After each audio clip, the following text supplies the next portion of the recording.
విభిన్న ప్రతిభావంతులను భిన్నంగా చూడాల్సిన అవసరం లేదని, వారిలోని ప్రతిభను గుర్తించి వారిని ప్రోత్సహిస్తే అద్భుతంగా విజయాలు సాధిస్తారని Podili ICDS project director Sudhamaruthi అన్నారు. ప్రకాశం జిల్లా పొదిలిలో అంతర్జాతీయ విభిన్న ప్రతిభావంతుల దినోత్సవం సందర్భంగా స్థానిక భవిత పాఠశాలలో మానవత్వ స్వచ్ఛంద సంస్థ ఆధ్వర్యంలో ఆటల పోటీలు ఘనంగా నిర్వహించారు. ప్రత్యేక అవసరాలు కలిగిన పిల్లలను తొలి దశలోనే గుర్తించగలిగితే మెరుగైన ఫలితాలు ఉంటాయని అన్నారు. తల్లిదండ్రులు పిల్లలను మానసిక సైర్యం కల్పించాల్సిన అవసరం ఉందన్నారు.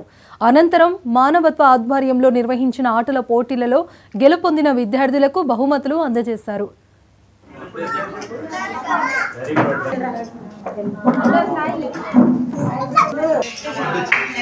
అంతర్జాతీయ విభిన్న ప్రతిభావంతుల దినోత్సవం మన భవితా స్కూల్లో జరుపుకుంటున్నాం. ఇక్కడ విభిన్న ప్రతిభావంతులు అన్నప్పుడు మనం ఒక రకంగా వాళ్ళ గురించి కొంత మన ఆలోచన విధానం మార్చుకోవాల్సి ఉంటుంది.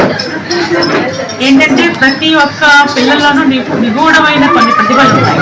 వాటిని వెలికి తీసుకురావాల్సిన అవసరం సమాజంలో తల్లిదండ్రులకి ఉంది, టీచర్లకి ఉంది, అలాగే ఇతర పౌరులకి కూడా ఉంది.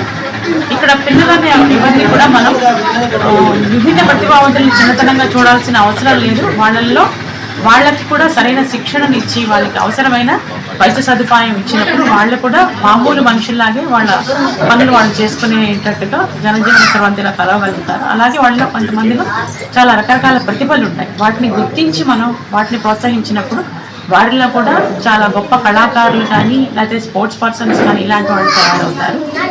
దీనికి అందరికీ కావాల్సింది ఏంటంటే ముఖ్యంగా అత్యంత సహనం కావాలి. వాళ్ళతో పాటుగా మనం వాళ్ళని మనతో పాటు సమానమైన వాళ్ళనే భావన కలిగి ఉండడం, వాళ్ళ పట్ల ఎటువంటి చిన్న చూపు లేకుండా ఉండడం, ఇవన్నీ మనం చేయగలిగితే ఈ పిల్లలందరినీ కూడా మనం మంచి భవిష్యత్తును తీసుకురాగలిగే వాళ్ళం అవుతాం.